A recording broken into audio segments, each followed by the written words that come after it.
जय माता दी मित्रों, हमारे YouTube चैनल में आपका हार्दिक स्वागत है।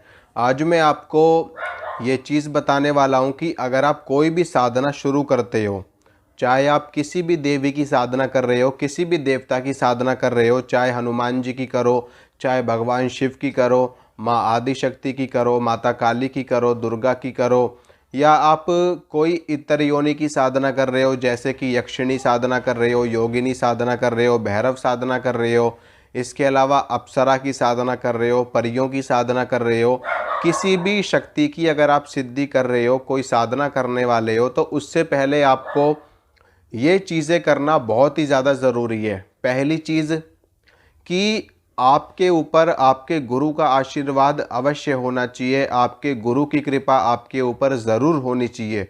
बिना गुरु के आशीर्वाद के, बिना गुरु की कृपा के आप कोई भी साधना सफल नहीं कर पाओगे, कोई भी सिद्धि प्राप्त नहीं कर पाओगे, चाहे आपने भले ही कितनी भी अच्छे से साधना क्यों ना करी हो। ठीक है, तो पहली चीज़ गुरु का आशीर्वाद होना बहुत ही ज़्यादा ज़रूरी है अगर कोई भी सिद्धि आप करना चाहते हो, किसी भी देव की चाहे तो।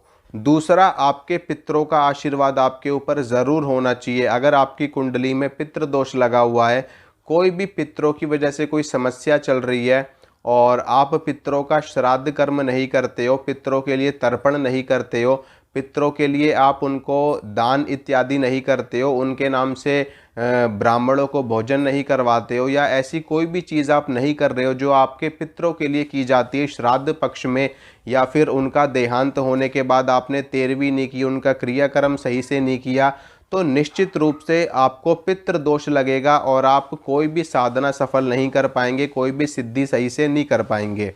चाहे आपका मंत्र बहुत ही सही क्यों ना हो, आपकी विधि कितनी भी सही क्यों ना हो, आपके ऊपर गुरु का आशीर्वाद भी हो, ठीक है, गुरु का आशीर्वाद होगा, उसके बावजूद भी अगर आपके पितृ नाराज हैं तो आपको सिद्धि प्राप्त नहीं हो पाएगी, क्योंकि पितृ हमारे घर के होते हैं और वो किसी भी बाहर की शक्ति को अब हमारे घर में एंटर नहीं करने देते, यहाँ तक कि वो गुरु की शक्ति को भी रोक देते हैं अगर वो चाह लें तो पितृ घर के होते हैं, आपकी डीएनए की एनर्जी होती है पितरों की, उन्हीं के वंशज होते हो आप, वो आपके पूर्वज होते हैं, तो उनका आशीर्वाद लेना बहुत ही ज़्यादा ज़रूरी होता है। तीसरे नंबर पे बात करते हैं कुल देवता की, कुल देवी की।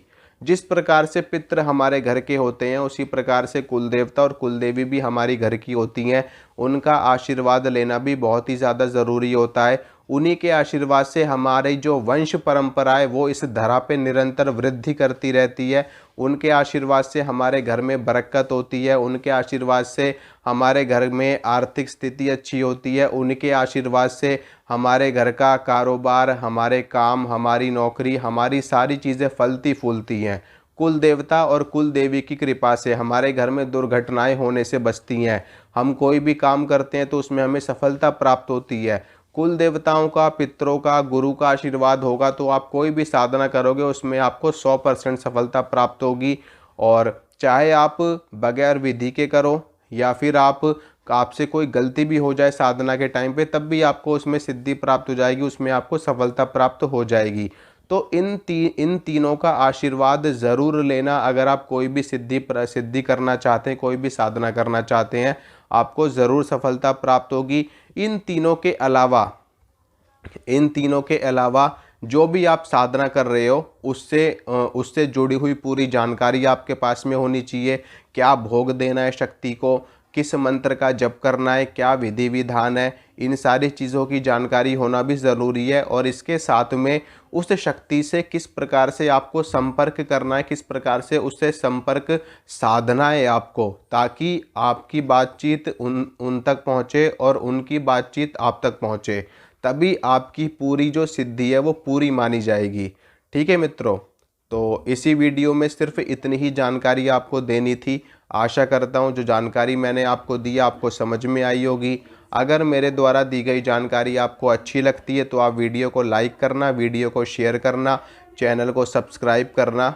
इसी तरह की जानकारी मैं आपको लगातार देता रहूँगा। जो भी साधना मैं आपको बताता हूँ, जो भी सिद्धि मैं आपको बताता हूँ, आप वो साधना कर सकते हैं, लेकिन उसके लिए आपके पास जानकारी पूरी होनी चाहिए। इसलिए मेरी वीडियो अच्छे से देखना, ताकि आपको पूरी जानकारी हो सके, पूरी क्लैरिफाई आपको हो सके, पूरा किस समय से करनी है, क्या मंत्र है, किस माला से करनी है, उसका क्या विधि विधान है। और मैं हर वीडियो में मेरी कोई ना कोई इन्फॉर्मेशन आपके लिए होती ही होती है, ताकि आपको साधना में सफलता प्राप्त हो सके। ठीक है मित्रों, मिलूंगा आपसे अगली वीडियो में। जय माता रानी की।